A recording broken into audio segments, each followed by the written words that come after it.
안녕하십니까. 오마이뉴스 김영순 기자입니다. 오늘은 백혜영 갤러리 백남준과 프렌즈 기획으로 백남준 강좌를 한 지가 벌써 한 5개월 정도 지났는데 오늘 19번째가 되겠습니다.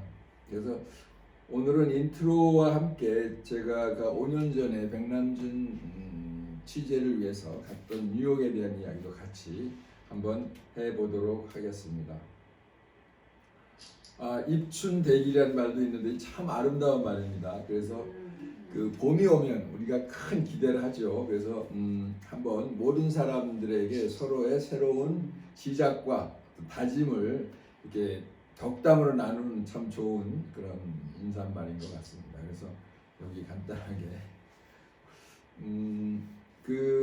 백남준은 참 우정과 지성의 네트워킹을 만든 천재였는데, 백남준의 많은 이제 예술가 친구들 중에 또 김창렬, 화백도 있죠. 그래서 두 분이 이제 원래는 뉴욕에서 만나서 이렇게 가까이 지내다가 김창렬, 화백이 이제 뉴욕에서 파리로 이제 옮겨가면서 서로 우정을 더욱 다졌고, 그래서 김창렬, 화백님이 이제 10주기 백남준 추모 10주기 이런 연로한 나이임에도 불구하고 이렇게 퍼포먼스를 아주 멋지게 했죠. 그래서 서양 문화에 대한 어떤 동양인의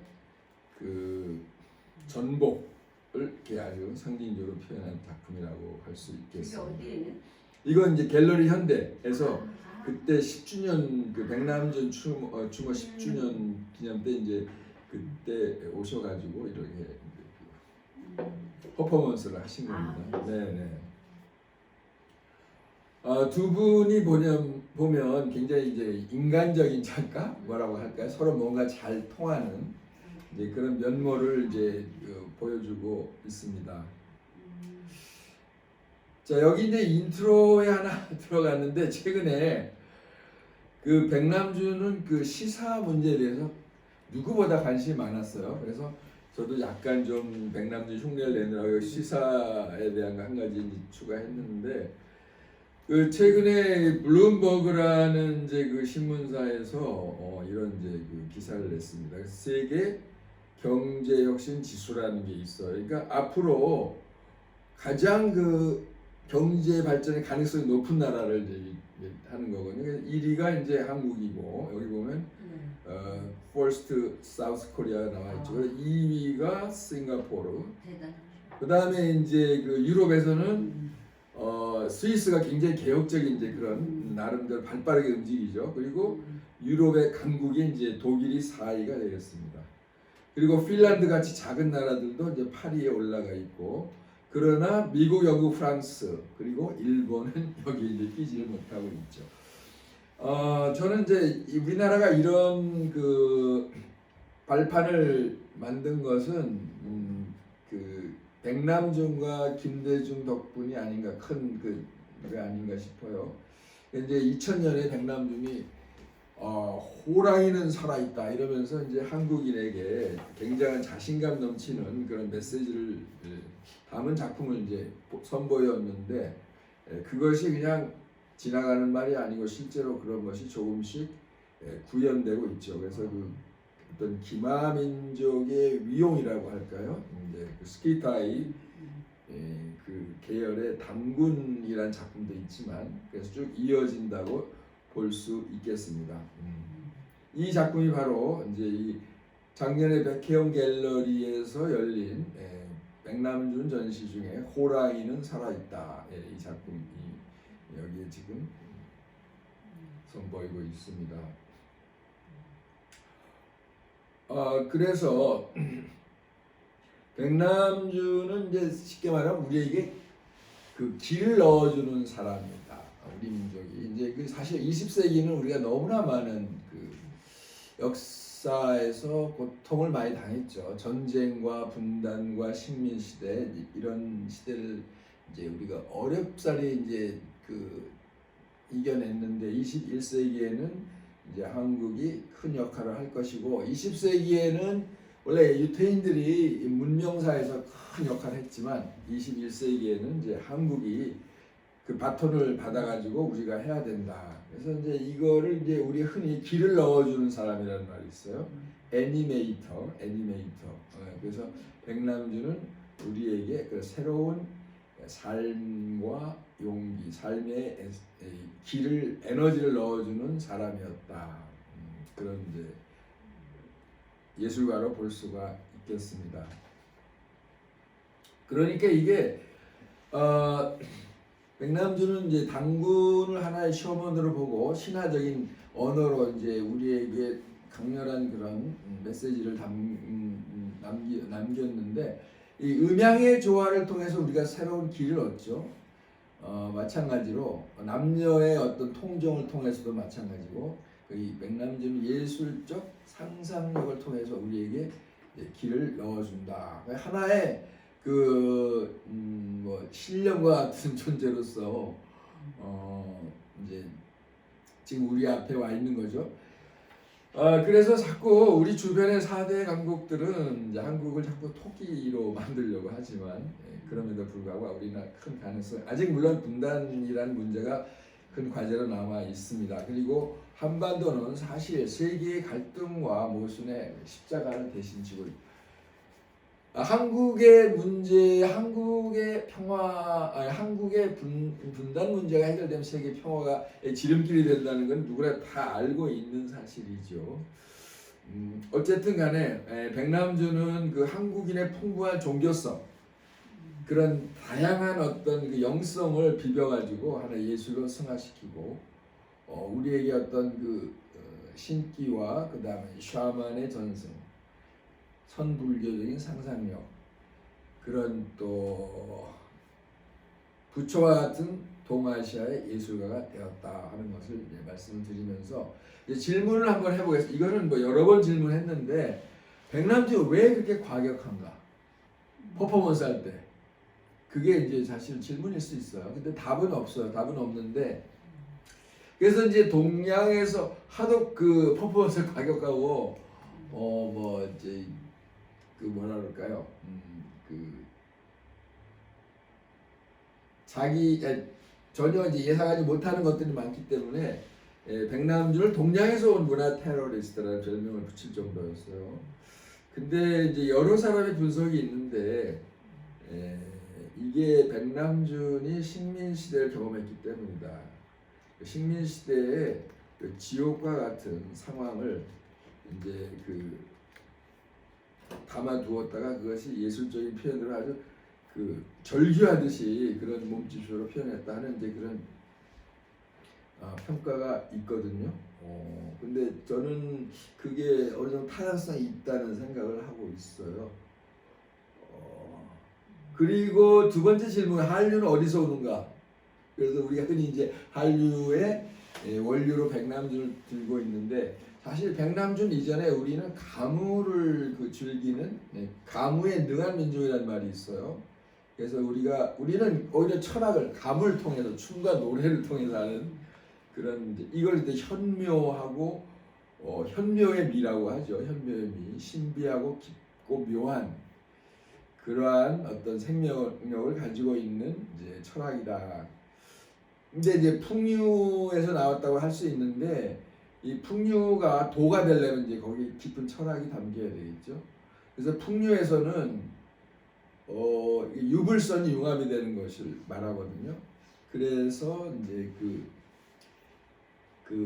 풍류를 우리가 두 가지로 볼 수 있어요. 멋과 맛이라는 것이 있는데 멋은 정신적인 것, 맛은 물질적인 것을 말하는데 이런 것을 이제 신명나게 융합하는 것이 한국 한류의 원류 중에 하나가 아닌가. 그래서 풍류도에서 나왔다고 또 볼 수 있습니다. 서양에서는 이런 생각을 한 사람이 바로 니체죠. 니체는 철학을 예술화하려고 했어요. 그리고 디오니소스적인 그런 것들. 그러니까 축제를 굉장히 중시 여기는 철학자였다고 할 수 있겠습니다. 그래서 백남준을 또 한번 이제 다르게 표현하면 풍류의 철학자고 축제주의자고 우리 민족의 전통인 가무를 굉장히 예술로 잘 융합한 사람이다 이렇게. 지난번에 이경희 여사의 그 책 중에서 백남준의 드로잉 편지라는 걸 소개한 적이 있는데 거기 보면은 루트 3.5가 나와요. 루트 3.5가 나오는데 지난번 한 며칠 전에 제가 그 백남준 유치원 동창인 이제 이경희 여사의 초대를 받아서 이제 그 만난 적이 있습니다. 근데 거기에서 제가 뭐 물어봤는데 여기서 루트 3.5가 뭔가 하고 이제 했을 때 그것은 아마도 그 백남준과 이경희 여사가 그 84년에 만났는데 이게 35년 만에 만난 거라고 이제 해서 아마 그런 거하고 관련성이 있지 않느냐 이제 이런 말씀을 하시긴 하셨어요. 그래서 여기 보면은 이제 제가 지난번에 이경희 여사를 만난 사진이고요. 그래서 이제 그날 제가 만났는데 책을 3권이나 주셨어요. 그래가지고 이제 이 아까 백남준의 드로잉 편지 이거를 하나 또 주시고 또 하나는 굉장히 중요한 책인데 그 백남준이 이 책입니다. 백남준이 1963년부터 2005년까지 그 일본의 그 전자기술자인 아베에게 일본어로 쓴 97편의 이제 편지를 보냈어요. 그거를 이경희 여사가 아베 선생으로부터 이제 선물로 받아서 그거를 이제 우리말로 번역을 하셨는데 그 번역하기까지가 굉장히 사연이 많아요. 이게 워낙 그 일본 난필이고 알아보기 힘들고 그리고 그래서 원래는 이거를 이제 일본어의 정통한 교수에게 의뢰를 했는데 근데 그분들도 번역하기 워낙 힘들다고 해서 이제 직접 이경희 여사께서 직접 이 어려운 이제 그 아카이브를 이제 번역을 하게 되셨고 그 백남준의 특이한 필체를 다 연구하셔가지고 이렇게 이번에 책을 내시게 된 것. 굉장한 이제 그 백남준을 연구하는 사람들에게는 이제 좋은 이런 이제 그 아카이브가 될 수가 있겠죠. 그래서 여기는 보면 사실은 백남준이 그 어떤 자기가 예술 작품을 할 때 어떻게 제안서를 냈는가 하는 그런 내용을 우리가 여기서 많이 힌트를 얻을 수가 있어요. 그래서 기획자로서 아주 그 기발한 아이디어를 가진 기획자로서의 면모를 또 이 아카이브를 통해서도 많이 볼 수가 있겠습니다. 근데 이제 그 재밌는 것 중에 하나가 그 우리나라의 그 문화 인류학자 중에 박정진이라는 분이 계시거든요. 근데 이제 이분이 한국 철학을 참 만들어 보려고 애를 많이 썼는데 아주 특이한 그 이론인데요. 이 사람은 음악 철학이라는 말을 썼어요. 음악 철학. 그러니까 한국 사람들은 철학을 하는데 소위 서양처럼 철학을 가지고 철학을 한 게 아니고 음악을 가지고 철학을 했다. 이렇게 봤어요. 그러니까 그 음악을 통해서 한국인의 철학을 엿볼 수 있다는 이제 그런 말씀인데 저는 이런 사람 중에 한 분을 꼽고 싶은 게 있는데 그 1950년생입니다. 이분이 그 서울음대 작곡가를 나오고 가수인 김광희 씨라는 분이 있어요. 근데 저는 주저없이 이 사람이 음악가, 작곡가를 떠나서 나는 철학자라고 보거든요. 음악의 철학자라고 봐요. 이분의 그 가사를 보면 이거는 정말 대단한 철학의 어떤 그 메시지가 담겨 있다. 근데 이분이 이제 세노야를 작곡하신 분이에요. 세노야. 작곡하신 분이고 그래서 이거 한번 좀 틀어볼까? 이게 이제 오리지널이 있고 요즘 새로 나온 게 있는데 소리가 어느 정도 나올지 조금 한 번만 틀어볼게요.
네, 요거 말고 같은 노래인데 최근에 또 녹음하신 게 있어서 그것도 잠깐 좀 들어보겠습니다.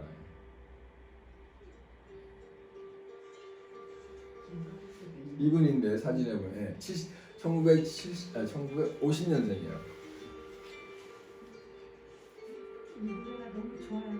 네, 저도 좀 많이. 편안한 마음. 요즘은 이렇게 젊은 사람은 모르는데 굉장히 가사가 철학적이게 잘 들어보시면, 네네. 김광수. 네.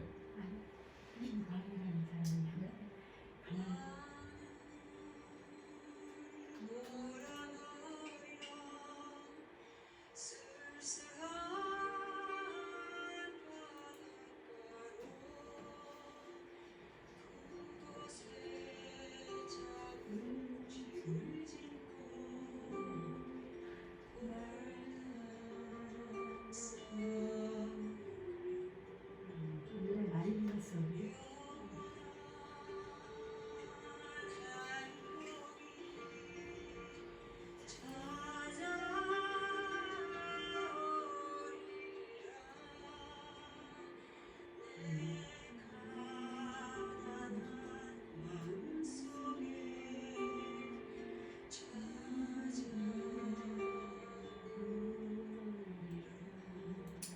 네, 이런 이제 노래인데 사실 이거를 그 철학적으로 풀어보면 굉장히 깊이가 있는 어떤 삶의 그 에센스의 그 본질에 다가가는 그런 이제 삶의 태도를 이제 보여주는 그런 이제 노래라고 할 수 있거든요.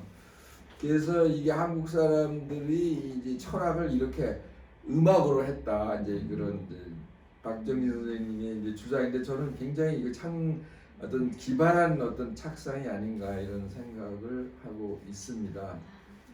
그래서 이제 그러면은 백남준이 이제 1986년에 이제 이런 말을 했어요. 얼마만큼이 생이고 얼마만큼 연출이고 얼마만큼은 사기고 나는 모르겠다. 진리는 가면에 이런 말을 했는데 이게 이제 1986년에 하신 말씀인데 이게 이제 소위 그 노래도 진짜 좋은 노래와 그 뭐랄까요 진실이 이제 그 포장된 노래와의 차이랄까요. 이제 뉴스도 요즘에 그렇지만 이제 그런 거를 이제 생각하게 하 진위를 이게 알아내기가 힘들다. 사실 현대에서 그런 거 진위 이거 따지기 시비를 따지기 굉장히 어려운 시대죠. 이제 그런 시대에 이런 음악은 지금 뭐 이렇게 대중적으로 알려져 있지는 않지만 상당히 깊은 메시지가 담겨 있다 이렇게 생각이 들고요. 결국 이런 정신들은 이제 BTS하고도 연결이 되죠. 그래서 그럼 한국은 무엇으로 철학을 하는가 이럴 때 이제 박정진 선생은 소리로 철학을 한다, 풍류로 철학을 한다 이런 말씀도 하셨지만 이러한 그 바탕에는 역시 그 우리나라의 그 창조적인 알파벳 한글이 있었고. 그 다음에 이제 그 우리 잃어버린 풍류도 뭐 가무의 철학 뭐 이런 것이 이제 합쳐지면서 그 70년대 비틀즈가 세계인들에게 음악으로 철학을 했듯이 50년이 지난 지금 BTS는 바로 지구촌 모든 사람들에게 하나의 그 음악을 통해서 철학을 전파하는 메시지를 그런 역할을 하는 게 아닌가 이렇게 생각이 되고요. 그래서 사실 우리에게 가장 중요한 것은 돈보다 축제다. 축제를 일으키는 것이 가장 위대한 철학이라고 이제 보는 거죠. 사실 축제라는 것은 그 죽어가는 걸 살려내는 그런 종교성이 있잖아요. 그러니까 우리 삶이 이제 이렇게 막 에너지를 잃고 방황하고 뭐 이럴 때 이제 그 새로운 이제 역동적인 힘을 이제 일으키는 이제 그런 거라고 할 수 있어요. 그래서 아까 이제 백남준의 그 과격성은 유럽의 과격성은 바로 그런 새로운 에너지를 얻기 위한 몸부림이었는데 그 무의식 속에는 일제의 그 뼈아픈 경험, 역사적인 경험이 깔려 있다 이렇게 말씀을 드릴 수 있을 것 같습니다. 그래서 일본의 미술사가 야마무라라는 사람은 백남준에 대한 인물평을 이렇게 했어요. 백남준은 본래 작곡을 공부한 사람답게 시 공간의 작동 방식에 극도로 섬세한 감각을 지녔다. 그의 텔레비전 작업은 물리적 음악을 통해서 시간과 공간의 작동 방식을 탐구하는 예술가다. 뭐 이렇게 했는데 좀 말이 어렵지만 어쨌든 좀 일리는 있는 것 같아요.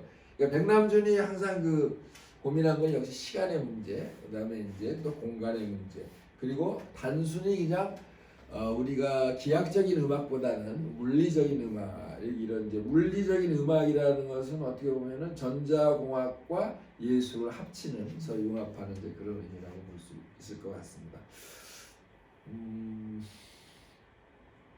그래서 그 1984년 굿모닝 미스터 OL 그 방송을 기획한 분이 이동식 선생님이라고 계세요. 엊그제 한번 잠깐 뵀는데 이분이 아마 서울대 영문과를 나오신 것 같은데 그 백남준이 1974년에 여러 번 이야기했지만 그 인터넷을 그 뭐랄까 제안서가 있어요. 근데 이제 그 원문을 이렇게 아래 좀 아주 좀 더 좀 세밀하게 꼼꼼하게 이제 번역을 하셨네요.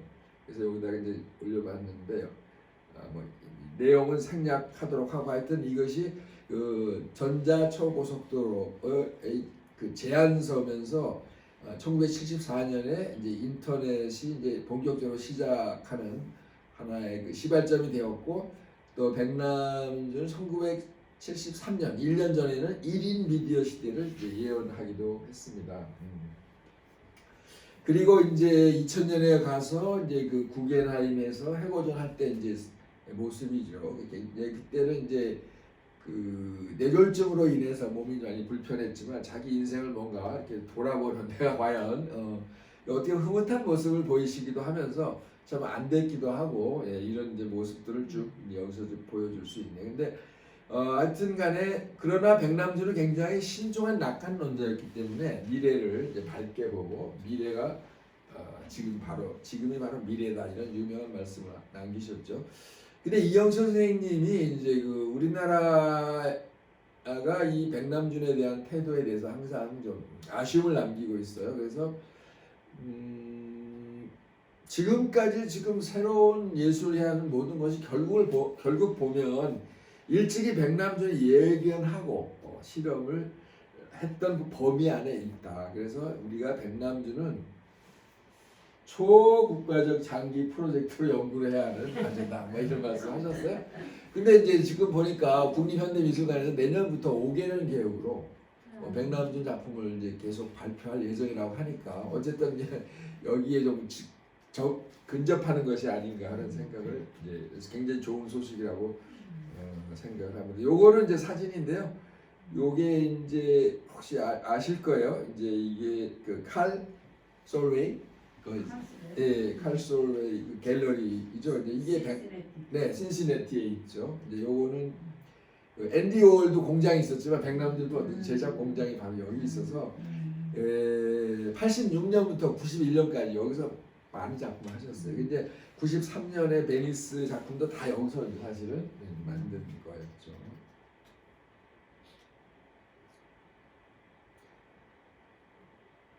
그래서 이거는 뭐 저기 좀 그 위에 내용 너무 좀 줄이고 정말 지난번에 블룸버그 기사에서 백남준 작품이 왜 그 시장에서 가격이 낮은가 하는 기사가 서양 언론에 등장을 했더라고요.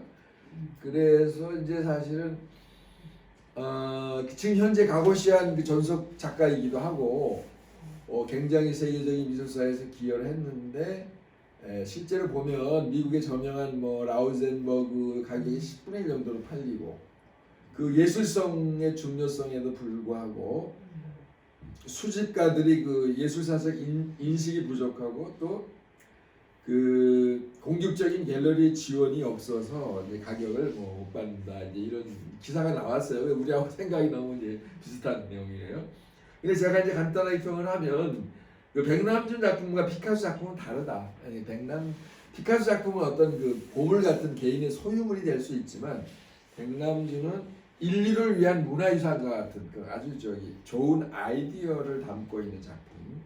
그래서 그걸 우리가 깨닫는 순간에 우리가 자부심을 가질 필요가 있고 그 개념 미술 속에는 무궁무진한 아이디어가 있기 때문에 지금 당장 그 시장에서의 어떤 가격이 형성되지 않는다 하더라도 그럼에도 불구하고 우리는 그의 작품을 소장할 가치가 있고 이제 시간이 갈수록 더 가격이 높아질 것이다. 뭐 이런 말씀을 한마디 추가를 해보고 있습니다. 자 그러면 여기도 지금 백남준에 대한 이야기가 나오는데 여기 보면 그 백남준 어머니가 아들 사주를 봤는데 보니까 그 김사과처럼 전국을 사방을 떠돌아다니면서 어느 처마 밑에서 어떻게 쓰러져서 죽을지 모르는 그런 사람은 아니까 어머니가 얼마나 이게 걱정이 됐겠어요. 근데 실제로 뭐 그러진 않았지만 하여튼 떠돌아다닌 건 확실하고 근데 이제 백남준은 이제 너무나 부잣집에 자랐기 때문에 그게 이제 부담이 돼서 거기서 탈출한 거죠. 이제 뭐 부모님들은 이제 큰 사업가가 되기를 원했지만 나는 이거 안 되겠다 이렇게 해가지고 그래서 사실 집에서 도망 나온 거죠. 가출을 한 거랑 부처님과 똑같이 가출했고 내가 굶어 죽는 한이 있더라도 나는 내가 하고 싶은 예술을 하겠다. 그래서 아버지하고 사실 사이가 너무나 안 좋고 대화도 별로 사실 하지 않은 그런 면이 있어요. 그래서 그런 일면이 있다는 이야기를 하면서 오늘은 또 이제 한 가지 더 질문을 하면 백남준의 정체성이 여러 가지 있죠. 비디오 아티스트 뭐 이런 말도 있고 뭐 천재적인 예술가. 근데 저는 오늘 이제 한 가지 더 다른 이야기를 한다면 백남준은 축제주의자로서 하나의 흥행사였다. 그러니까 어디를 가든지 흥을 일으키는 사람이에요. 어딜 가든지. 그러니까 어떻게 보면은 축제 기획자. 그러니까 이제 사실 흥행사라는 거는 엔터테이너도 될 수 있거든요. 근데 사실은 엔터테이너가 중요한 역할이에요. 그러니까 백남준은 고급 예술과 대중 예술을 그렇게 뭐 구별하지 않는 그런 이제 어떤 예술가라고 볼 수 있고 또 이제 거기에 이제 덧붙여서 이제 첫 번째 전시회도 그랬지만은 아주 아이디어가 많은 전시 기획자. 이 책에 보면 이제 이 아베와의 이제 아베에게 보낸 일본어로 쓴 백남준의 편지가 90여 편이 있는데 이게 다 사실 기획서죠. 우리가 어떤 작품을 어떻게 할 것인지 하는 것들. 여기 내용이 보면 정말 백남준이 천재라는 걸 알 수 있고 일본어를 이렇게 잘하는 것도 물론이고 여기에 전문 전자공학 용어가 엄청 많이 나와요. 우리가 어떻게 알겠어요 이걸. 그리고 여기 나오는 사람들 이름도 우리 전혀 모르는 사람들이 많아요. 그러니까 야 이거 뭐 우리가 근처에 가지가 갈 수도 없는 그런 천재인데 그리고 또 백남준 자기 전시의 큐레이터도 하고 그런 또 다른 면을 볼 수 있다. 근데 하여튼 백남준을 우리가 과거, 현재, 미래로 볼 때 이게 다 해당되는 작가예요. 그러니까 백남준은 과거에 대해서 언급을 했는데 이게 선사시대부터 언급이 된다 그랬어요. 그래서 이 선사시대부터 공부를 했거든요. 그러니까 이게 공부가 제대로 된 거예요. 과거 고대시대가 아니라 고대시대가 아니라 선사시대 넘었는데 그래서 이 선사시대를 노스텔지아라는 말로 썼어요. 약간 상징적으로. 그래가지고 우리 원류를 이제 유럽의 핀란드, 헝가리, 중남미의 칠레, 미국 원주민 인디안, 중앙아시아 스키타이 훈족, 그다음에 시베리아 타타르족, 몽골 기마민족 다 연결. 이게 다 사실 우리하고 같은 혈통으로 보고 있어요. 그러니까 굉장히 포괄적으로 보는 거죠, 그죠? 우리가 이름만 하는데, 자 이렇게 과거에 대해서 멀리 보지만 백남준은 동시에 가장 현실적인, 실용적인 예술가라는 거예요. 인터넷을 기획을 했기 때문에 착상 이건 굉장히 현실적이죠. 모든 사람이 지금 백남준이 뭐 우리 생활하고 뭐가 관련이 있냐 그러는데 다 주머니 속에 백남준이 있잖아. 이게 다 인터넷이고 SNS고 이게 다 백남준 아이디어란 말이에요. 그리고 보면 또 굉장히 현실적인 사람이에요. 동시에 그와 정반대로 가장 또 이상적인 세계를 추구하는 예술가예요. 그래서 그 상징적인 말로 이제 자기 예술은 그 신석기 시대와 비슷하다. 신석기 시대가 지금 우리가 뭐 정보화 시대로 엄청 발전했지만 구석기에서 신석기로 바뀔 때는 그거보다 더 많이 변화를 한 사회거든요. 엄청나게. 그러니까 내가 지금 저 산업화에서 정보화 시대가 변했다고 그러지만 옛날 구석기하고 신석기 더 변했어. 그래서 신석기 시대와 지금 나의 예술이 서로 통한다. 백남준이 그 이상적인 유토피아를 또 이야기했어요. 어떤 그 소유를 이제 그 넘어서는 개인의 소유를 넘어서는. 그러니까 백남은 뭐 과거의 문제도 현재 문제, 미래 다 그걸 갖다 나름의 이제 한 거죠. 그래서 이제 여러 번 이야기했는데 우리 모두가 백남준의 은하계 속에 살고 있다. 근데 지금까지는 어땠냐면 지금까지는 우리가 서양의 태양계 속에 살고 있었어요. 서양 중심의 태양 그 양의 문화. 근데 백남준은 그보다 훨씬 범위가 넓은 전 지구적 은하계 속에 우리를 살게 한 거죠. 그러니까 그거만 해도 엄청난 거고요. 그리고 사실은 그 저희가 이제 그 백남준에 대한 이제 오마주를 하지 않을 수 없는 게 그 백남준이라는 문화은행을 만들었다는 거지. 백남준이라는 문화은행을 백남준이 만들었어. 은행. 거기서 이제 우리가 그 이자를 받는 거죠. 공짜로. 한국인이라는 자부심도 받고 뭐 긍지도 받고 또 문화예술에서 영감도 받고 뭐 이런 인물이에요 사실은. 근데 우리가 이제 그걸 망각하고 있고. 그래서 어떠냐 하면은 일본에 가면 일본의 백남준, 일본에서 자기, 독일에 가면 독일의 백남준, 또 미국에서는 미국의 백남준, 프랑스 가면은 백남준을 차지하지 못해서 안달이다. 그래서 20년간 백남준에 대한 오마지로 대학에서 강좌도 열렸단 말이에요. 그래서 이렇게 사실은 백남준이 물론 이제 그 서양 사람들도 마음이 다친 사람은 별로라고 생각하지만 하여튼 온 인류로부터 사랑을 받는 그런 작가라고 할 수 있습니다. 그래서 제가 요거 한 5년 전에 그 뉴욕으로 이제 간 이유가 바로 이런 것 때문이고요.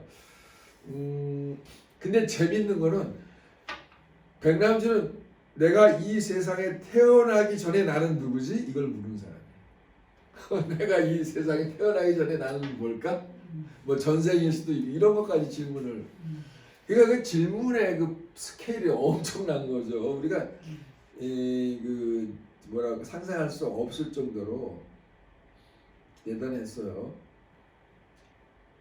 그래서 아까 말한 대로 이게 이제 백남준 첫 번째 전쟁의 소대가리 피가 떨어지는 그 사건인데 그 효과가 뭘까요? 그 효과가 바로 아까 말씀드린 것처럼 우리가 서양의 태양계에서 갇혀 있다가 그 우주의 그 은하계로 더 넓은 세상을 살게 된 거죠. 그걸 다 부셔버렸어요, 사실은. 근데 이제 엊그제 지난번에 그 저 양평에서 국립미술관에서 다빈치와 그 마티스 이제 이런 요즘에 이런 게 유행이잖아요. 이제 600년 서양 미술사를 아주 간단하게 미디어로 이렇게 해석해서 사람들이 굉장히 이제 환호하는 이제 이런 건데 사실 이런 것도 백남준과 관련이 있어요. 근데 원래 그 여기 모나리자 다빈치가 있지만 다빈치가 16세기의 그 천재였잖아요. 보면은 뭐 화가고 조각가고 발명가, 건축가, 기술자, 해부학자, 식물학자, 도시건설가, 천문학자, 지리학자, 음악가 이렇게 대단한 천재였는데 그래서 흔히 그 백남준을 20세기 다빈치라고 하거든요. 그러니까 쉽게 말하면 그거죠. 과학과 그죠? 예술을 이렇게 그 양면에서 다 융합을 해서 이제 새로운 문화를 새로운 시대를 연 사람인데 그 백남준과 이제 다빈치가 그러면서 서로 공통점이 있다. 그러니까 이런 전시도 사실은 뭐 백남준이 직접 했다는 건 아니지만 이것도 결국은 뭐예요? 예술과 과학을 서로 융합한 거잖아요. 뉴미디어라는 게. 약간 오마주로도 볼 수 있는. 네, 뭐 그렇게까지도 볼 수 있고요. 하여튼 이런 기술이 나온 거는 이게 그 전에는 이 컬러가 중요했어요, 그죠? 근데 여기서 이제 전자는 빛이 라이트가 중요해진 거예요. 그래서 어떻게 보면 너무 좀 우리 이제 9세대가 볼 때 너무 현란한 그런 느낌까지도 갖게 되는데, 그래서 이 저기 이제 이런 그 조선일보 신문에 보면은 백남준은 현대판 네. 다빈치다 이런 이거 아마 이제 김홍희 선생님이 아마 쓰신 것 같은데 어떻게 보면 좀 과장되게 보일 수도 있지만 또 상당히 맞는 이야기인데 그러니까 백남주는 이중 정체성을 가졌다 그랬어요. 이중 정체성. 그게 무슨 말이죠? 이중 정체성은 뭐예요? 네 과학과 예술 마인드가 동시에 다 있다는 거예요. 그죠? 우리는 이제 문과 이과 해가지고 이렇게 서로 그런데 이제 그 다음에 경계지대를 넘어선 거예요. 클로스오버 그러니까 어떻게 보면 인간의 경계 뭐 이런 국경의 경계 이런 것도 없는 사람이 있죠. 근데 여기서 이제 김홍희 선생님이 이제 지금 강조하는 게 저도 이제 여기서 얻은 아이디어인데 이제 백남주는 그 예술적 엔터테이너였다 이거죠. 이 축제를 창조하는 사람이었다 이렇게. 그래서 이제 여기 뭐 어창에 나왔어요. 고매한 예술가, 뭐 세속인, 사유하는 철학자, 행동하는 정치가 서구에 대해서 누구보다 잘 알고 동양의 선사로서 과학과 예술과 뭐 엔터테인먼트까지 다 융합했다 뭐 이런 굉장히 이제 화려한 문체로 지금 하고 있어요. 그래서 어쨌든 백남주는 우리에게 다빈치와 같은 그런 위대한 업적을 남겼기 때문에 우리가 이제 21세기를 이렇게 세계적으로 앞서갈 수 있는 그런 자리를 마련했다고 볼 수 있고 뭐 조선일보 또 다른 사람 보니까 뭐 백남준의 유쾌한 장면 이런 기사도 있어. 백남준 돌아가실 때도 거기서 퍼포먼스 이 저희 넥타이 자르는 퍼포먼스를 통해서 사람들이 그 엄숙한 순간에 다 웃음을 터뜨리는 그 거기에 가서도 웃기는 사람들을 편안하게 웃겨주는 이제 그런 이야기고요. 하여튼 그 우리가 지금 비대면 시대에 이 조수미라는 유명한 그 가수도 이제는 유튜브를 하더라고요. 개인 유튜브. 이게 바로 그거 이제 들어가보시면 하는데, 그러니까 이게 이제 지금은 확실하게 2021년 확실하게 영상 시대. 누구도 안 하면은 뭐가 안 되는 것 같은. 예, 여기 이거 한번 넣어보 계시. 이거 나오나 이거 모르겠네요. 나올지 안 나올지. 무관중으로 하는 거. 네네. 이거 뭐야? 조수미.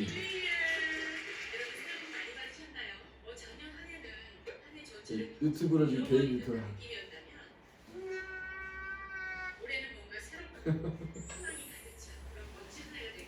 무관중. 네네.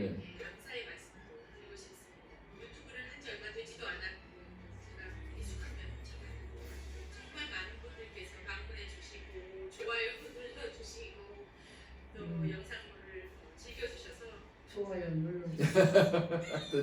요즘 뭐 이거 선생님들 없으면 안 좋아요 돼. 눌러주세요. 우리는 좋아요 하고 하는 게 없지만 또 어쨌든 그래서 이게 이제 이렇게 지금은 누구나 어떤 그러니까 1인 미디어 시대를 1973년에 예언했는데 60년 만에 거의 대중화되다시피 유명인부터 무명인까지 전부 지금 하는 시대가 되고 있다는 거죠. 그래서 하여튼 백남준의 그 예언력이 대단하다.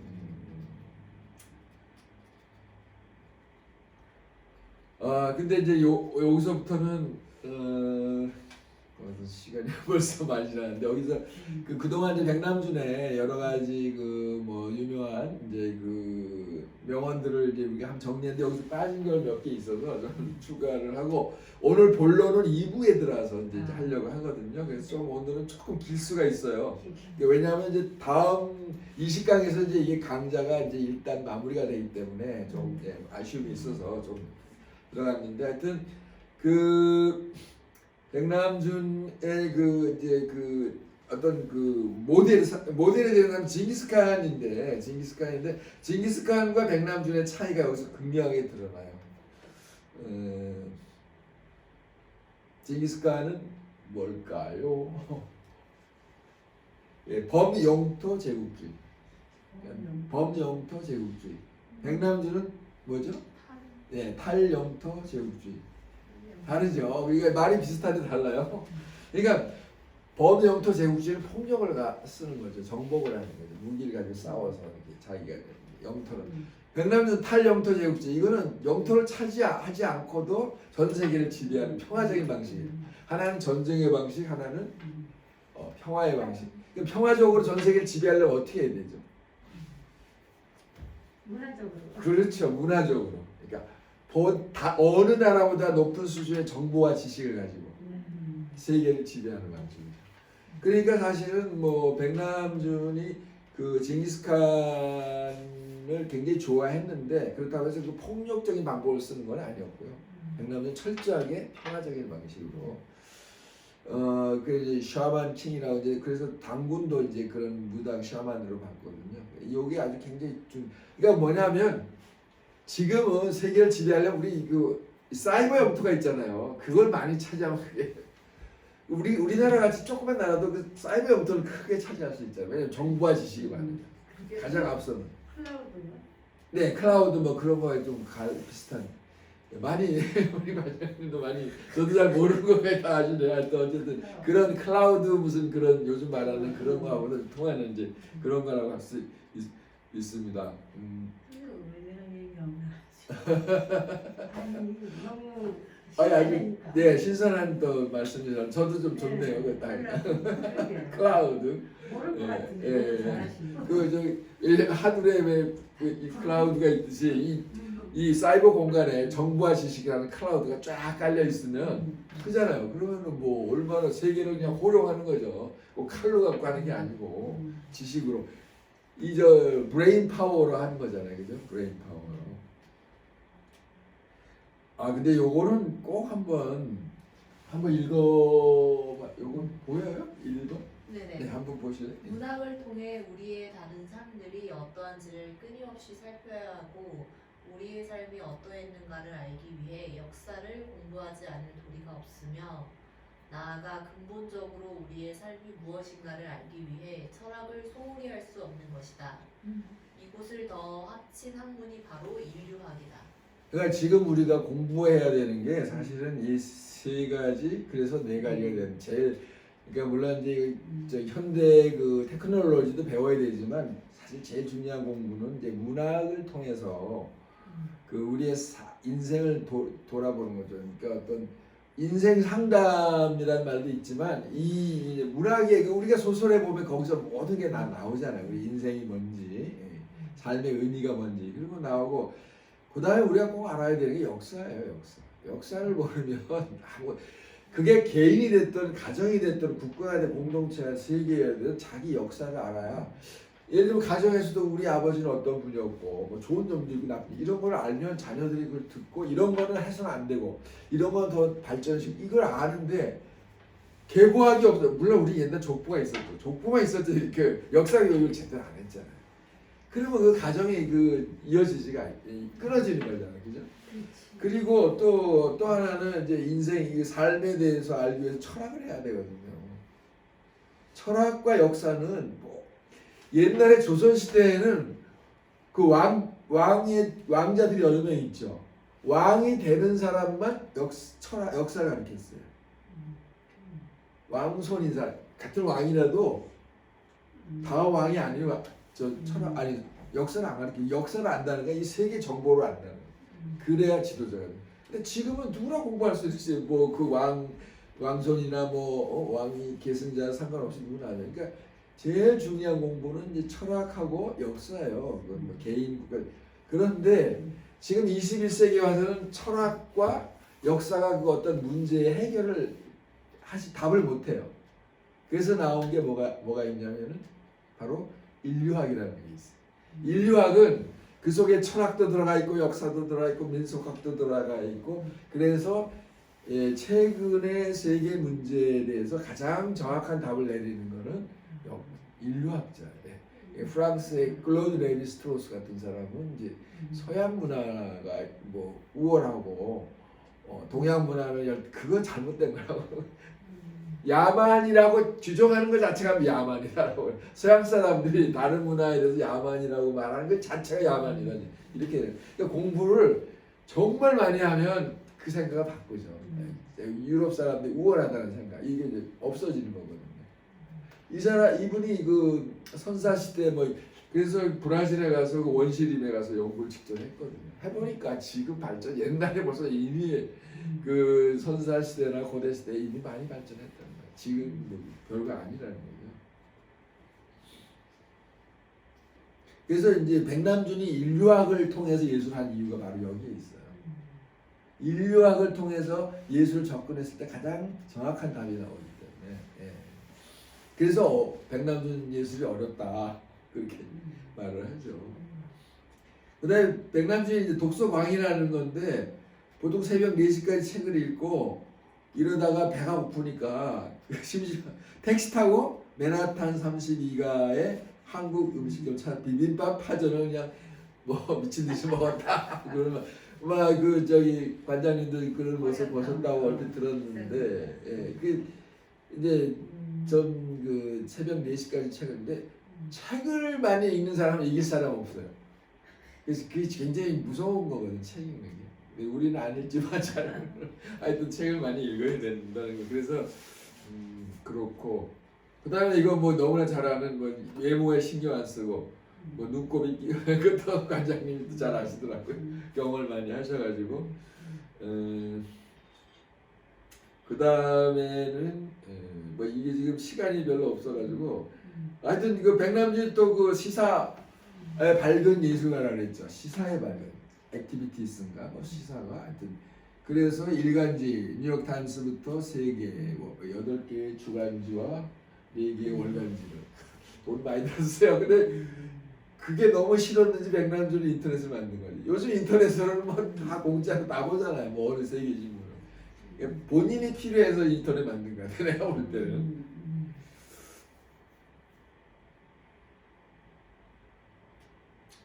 그다음 뭐 지금 이게 좀 시간이 없어가지고 그냥 하는데 그 백남준도 어떻게 보면요 그 사운드를 철학으로 한 예술가다.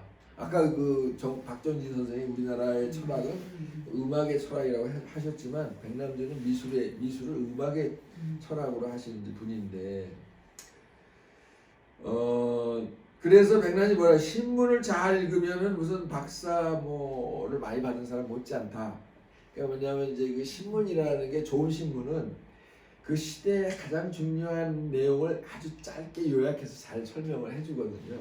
그러니까 시간도 벌고 정보도 얻고 예술가로서 이 시대가 지금 어떻게 돌아가는지를 파악하는 데는 이제 그래서 백남준이 그 뉴욕 타임즈 상당히 이제 좋아했어요.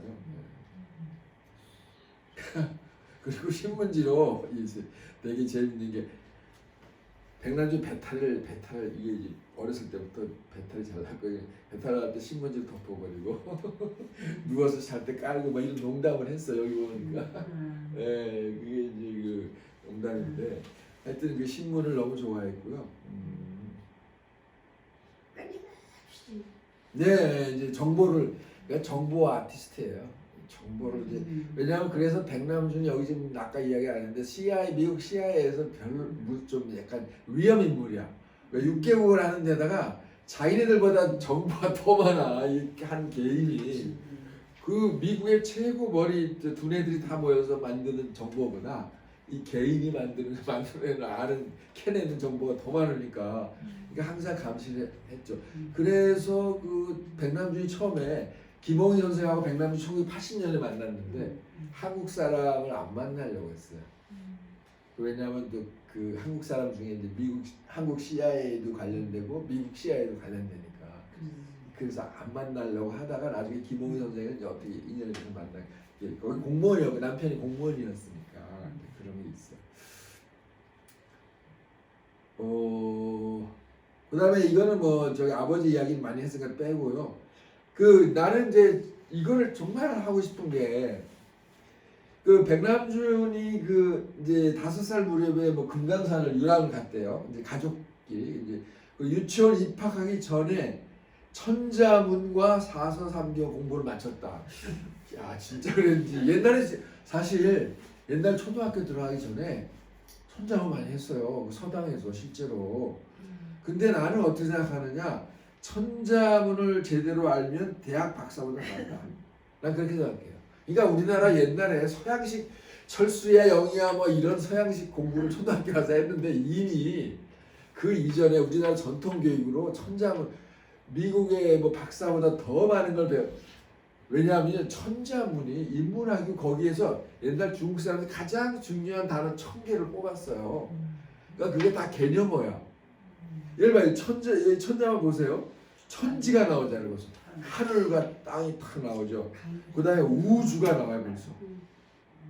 우주. 그러니까 이 단어 하나하나가 완전히 철학이에요. 문자 철학이 되는 거예요. 그럼 우주라는 말을 이제 우주가 다 뜻이 뭐죠?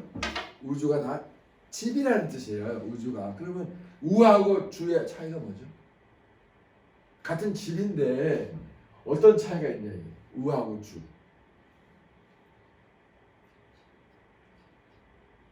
이런 거 우리가 저도 잘 모르잖아요. 이제 이렇게 쉬운 걸 모르는데 우는 공간을 말해요. 주는 뭘 말해요? 시간. 그러니까 벌써 우주라는 말 자체에 시간이 뭐냐, 공간이 뭐냐 이 철학이 들어있는.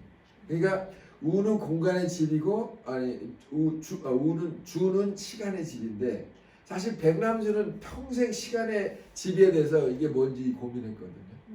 그러니까 벌써 천지가 나오죠, 우주가 나오죠. 야 이거 기가 천자만 알면 뭐 박사 필요 없어. 이거 하나하나 따지고 들어가면 다 이 굉장한 인문학 공부거든요. 요즘 인문학 모자라는데 이것만 하면 끝이에요 그냥. 그 옛날에 이걸 다 알았다니까요. 초등학교 들어가고 이거 얼마나 대단한 거예요. 그리고 이제 백남주가 어렸을 때 이게 식민 시대에 이제 그 집이 부자니까 애국 유치원도 다 이제 일본 사람, 사실 애국 유치원이 일본 사람만 다니는 유치원이었거든요. 옛날에 주로 일본 사람들 부잣집 아들이니까 갔겠죠. 이경 여서도 같이 다니고. 근데 이제 집에 부잣집이니까 잡지가 많았어요. 그 고단샷, 여기 사진 있죠. 여기 출판사에서 나온 당시에 일본도 굉장한 그 선진국이었잖아요. 그래가지고 거기서 나온 뭐 동화책, 대중잡지, 뭐 외국의 무슨 그 타임지 같은 건 아니더라도 그 비슷한 것들, 그리고 사전, 그다음에 이제 그 거기서 문학상을 줬대요. 그리고 이제 뭐 세계 문학사전, 사상 이거 다 이제 나름 이제 일본어로 다 이제 본 거예요. 이게 독서량이 많았다는 거예요. 수성초등학교라고 우리는 알아요. 가장 혹시 제일 그때 초등학교 책을 좋아. 거기 수석으로 졸업했네요. 수석. 백남주는. 그래가지고 경기도 와가지고. 그래가지고 사람들이 너 천재 아니냐고 물으니까 백남주는 또 겸손한 사람이라 뭐라면 그 한번 읽어볼래? 여기 과찬의 말씀 거기 보이나? 화찬의 말씀 하느님의 조작이고 사람은 하라리 운수입니다. 우리 동기 중 제일 똑똑했던 우병우는 돈이 없어 6.25 때 훈련받다가 폭사했다. 네, 저 안 된 이야기인데 나보다 천재는 원래 우병우이라는 우리 동창이 있는데 그놈은 너무 가난해가지고 전쟁에 훈련받다가 죽었다고 이게 애서 나 천재 아니야? 걔가 천재지 뭐 이런 이제 사실 겸손한 이야기지만 어쨌든 그랬고요. 그다음 이제 백남주 6개국 하는 건 여러 번 이제 이야기를 했고 백남주는 원래 술을 못 해요. 담배도 못 하고 술도 못 하고 종교도 없고 뭐 그런. 요거는 요 작품은 혹시 보셨는지 모르는데 이게 백남주의 두 스승이라는 작품이에요. 90년대. 여기 두 스승은 누구를 말할까요? 서양과 한국에 있어요. 여기 두 스승이 지금 보면 서양은 아시죠? 네, 서양의 그 전위 작곡가인 존 케이지가 이제 쓰지. 또 하나 동양 한국에서는 이제 여기 보니까 그 신재덕 선생님이라고 이제 나오는데, 네, 피아니스트죠, 신재덕 선생님한테 여기 보면은 이제 이게 백남준이고 신재덕 선생님. 이제 네, 이분이 이제 그 이화대 학장인가도 하고 하여튼 그런 것 같아요. 피아니스트인데 이제 그 어렸을 때 그 남자들 피아노 잘 안 배우는데 백남준 집이 이제 부잣집인데 아버지가 못 배우게 했어요. 무슨 남자야 피아노 이제 누이가 다 하니까 이제 그래서 근데 참 이 신재덕 선생을 이제 추모하는 작품이에요. 우회가. 그래서 이제 그 뭐라 그래요? 신재덕 여사가 백남준이가 학교 다닐 때 참 순진하고 재미있는 학생이었다. 근데 이런 이야기가 그때 연보연이라고 1980년대 서울시장 한 사람이 있어요. 그분이 백남준과 경기 이제 고등학교 동창인데 이 백남준 원래 장난 잘 치잖아요. 그래가지고 이 신보현 자기 동창한테 이제 농담을 딱 했는데 이게 이제 좀 화가 난다 싶어 한 대 때려가지고 백남준이 한 대 맞고 실신했대요. 일어나지 못하고. 근데 이제 그 아니 누구예요? 연보현이 그 당시에 이 복싱을 했다 그러네요. 그러니까 이제 그것도 모르고 한 대 맞고 그래서 뭐라 그러냐면 복싱을 잘하는 걸 모르고 잠자는 사자를 잘못 건드렸네 하면 웃으면서 그가 보고 싶다 뭐 이런 말 그러니까 얻어 터지고도 보고 싶다는데 나중에 그 88 올림픽 때 그때 무슨 작업할 때 그때 87년까지 이분이 시작을 했거든요. 그래서 사실 많이 백남준을 많이 도와주긴 했어요. 나중에 은혜를 갚은 거지 한 대 얻어 때리긴 했지만 어쨌든 예 유명하죠. 그래도 그 경기 아마 출신인가 봐요. 그래서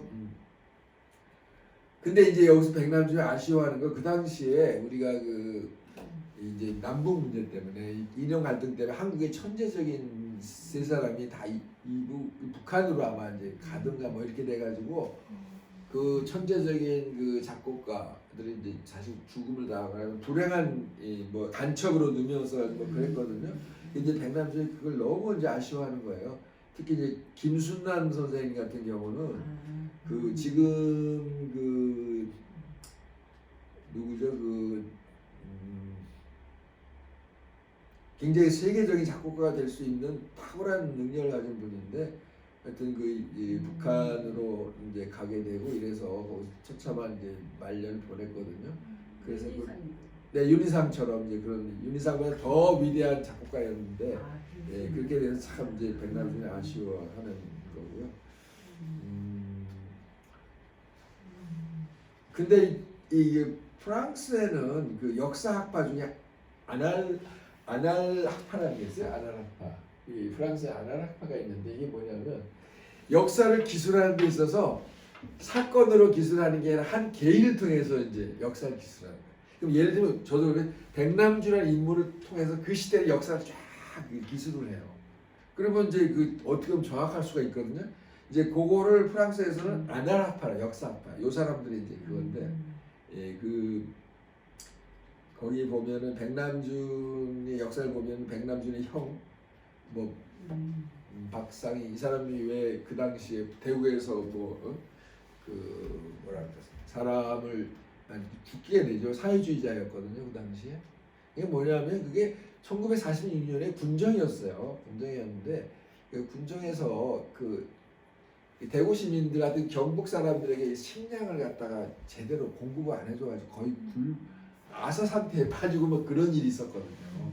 그러니까 원래 박정희 형은 사회주의자였단 말이에요. 근데 그 사람이 이제 이거 배고파서 못 살겠다 막 이러면서 뭐 어떤 시위를 벌였는데 백남준이 거기에 행동대장 제일 앞에 시위할 때 나와서 하는 그 역할을 뭐 이런 이야기를 통해 보면 백남준의 생활 통해서 그 나라 우리나라의 역사를 알 수가 있거든요. 그러니까 그러니 그런 거 아버지가 알아서 큰일 났지 이거 자기 재벌집 아들이 그런 데가 시위나 하고 있으니까 뭐 이제 그래서 아버지하고 사이가 안 좋고 그래서 그런 거고 이제 그런 거 우리가 잘 모르는 이야기인데 이제 그런 거는 할 수 있는데 하여튼 그렇고 그래서 이제 그 역사에 대한 이야기도 뭐 여기 지금 뭐 엄청 많은데 좀 너무 길어가지고 생략을 해야 되겠네. 이게 다 설명하려면 지금 시간 많이 갔죠. 이제 거의 끝나. 1시 47분. 네? 1시간 지났죠. 예, 그 이제 그거는 여기 지금 나중에 제가 그 블로그나 이런 데 올려놓은 걸 보시면은 이제 참고로 이제 내용을 알 수 있고 그러면은 이제 여기서 이제 한마디만 하고 1부는 끝내고 일단 2부로 들어가는 게 좋겠습니다. 여기서 이제 2부로 들어가기 전에 그러니까 여기 한번 뭐 이것만 읽고 그냥 1부를 끝내도록 하죠. 백남준이라는 예술가가 벌인 작은 일화는 이제 역사가 되었고 이 역사는 다시 신화가 되었다. 신화는 다시 우리를 추억으로 자리 잡게 될 것이다. 백남준이 발산한 빛은 시간과 공간을 초월해 시대를 뛰어넘어 우리들 마음속에 사람마다 다 다른 변주곡을 울려 퍼지게 한다. 뭐 이러면서 그 한진혁 씨가 이렇게 이제 간단히 설명을 했는데 예, 지금 일부 내용에 이제 반 정도 했습니다. 일단 시간이 없어서 여기서 일부를 끝내고 예, 2부에는 이제 그 백남준을 만나기 위해서 뉴욕에 가서 겪었던 여러 가지 좀 재밌는 이야기가 많습니다. 예, 그건 2부에 하도록 하겠습니다. 네, 감사합니다.